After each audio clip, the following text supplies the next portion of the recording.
Mountain biking as an activity is great for the environment, and as lovers of the outdoors, I'm sure most of us take it quite seriously. But sometimes mountain bikers and the industry isn't quite as environmentally aware as you'd like it to be. So here are a few tips on how to be a more eco-friendly mountain biker.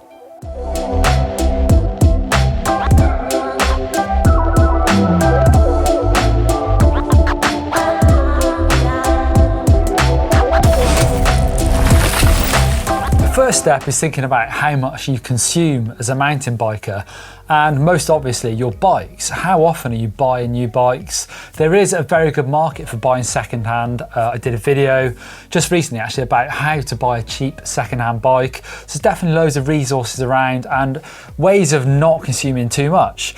There's also a workshop local to us in Bath in the UK, Julian House, that actually saves lots of bikes from landfill every year. They handpick the bikes, refurbish them and then sell them on. So loads of great bikes for mountain biking, for commuting, for road riding. You can do it without having to buy a new bike every single time.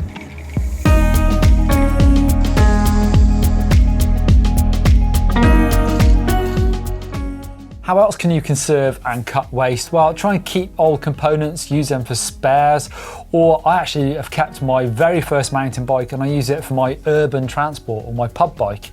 It's often much quicker in urban environments as well to actually ride around. I know it is for me. It takes me less than 10 minutes to commute on my bike and it take probably 20 minutes in a car. So a more fun, better way of doing it. Plus, hopefully it's going to keep you out of a car.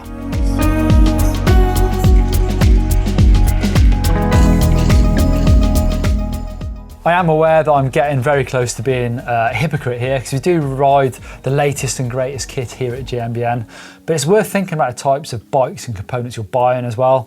Materials like alloy or steel are much more repairable than carbon fibre, although you can get carbon fibre frames repaired, so try to reuse, repair things as and when you can.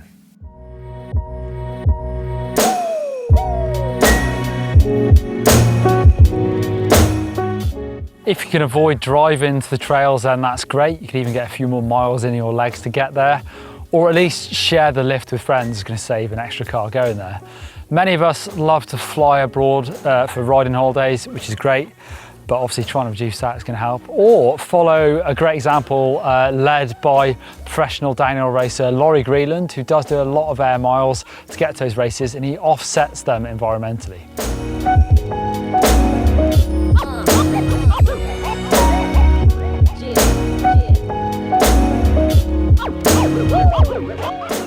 Buying your kit local and actually riding your bikes to the shops is brilliant. It's a great way to support your local bike dealership as well. But actually buying online isn't a bad way of doing it because one courier van is driving around dropping off multiple things rather than everyone just driving to their local shop.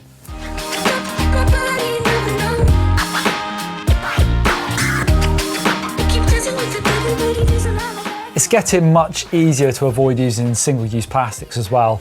Water bottles and packs with bladders are the way to go when it comes to riding. Also, I actually keep a flask like this in my car and just refill that with water so I can top up my bottles on the go.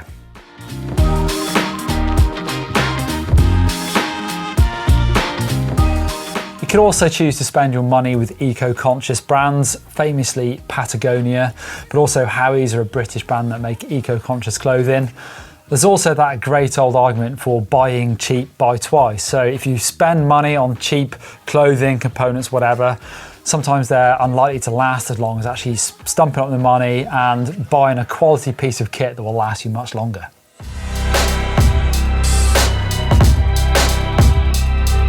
What about ways of being a bit more eco-friendly in the garage? Well, you can definitely think about the products you use. Molife actually removes all PTFEs from their products, including that MO94, because they found that PTFEs can cause serious harm to wildlife, so none of it in there. Also, this stuff is biodegradable. Also, Molife commissioned a CO2 report into their tubeless sealant and found that it's actually carbon positive. So that just means that basically there's a greater environmental impact of making that tubeless sealant than there is of not. The report said that if 1 million tyres used Molife sealant per year, the actual saving would be 0.4 million kilograms of CO2 per year. Pretty crazy, really. Also, things like bike cleaner. So this muck-off bike cleaner is biodegradable. This is an eco refill, so 75% less packaging. Also, you can go to participating bike shops and get this thing refilled, so save you from buying another plastic bottle. Getting rid of your inner tubes is carbon positive. You can recycle these things, you just don't need them. You can use these things for all sorts of things as well, like wrapping your chainstay. I've even seen inner tubes used for mounting bikes onto bike racks, use them as a bungee.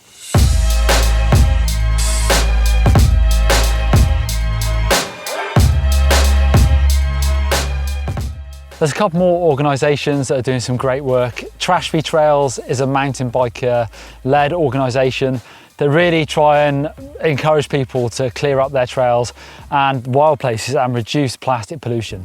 And 1% for the Planet, who are a global environmental movement who have business and individual partners who help support environmental issues around the world. Patagonia are a business member who give 1% of their annual sales, as are Muck-Off, who give 1% of their nano bike wash sales. So there you go, there's just a few fairly easy ways, I think, of just being a bit more environmentally friendly as a mountain biker. Definitely let me know in the comments down below if there's any others that I've missed or any others that you can think of. Hopefully that's inspired all of us to just try a little bit better. Don't forget to follow us on Instagram to see what we're up to and hit that subscribe button if you're new to GMBN.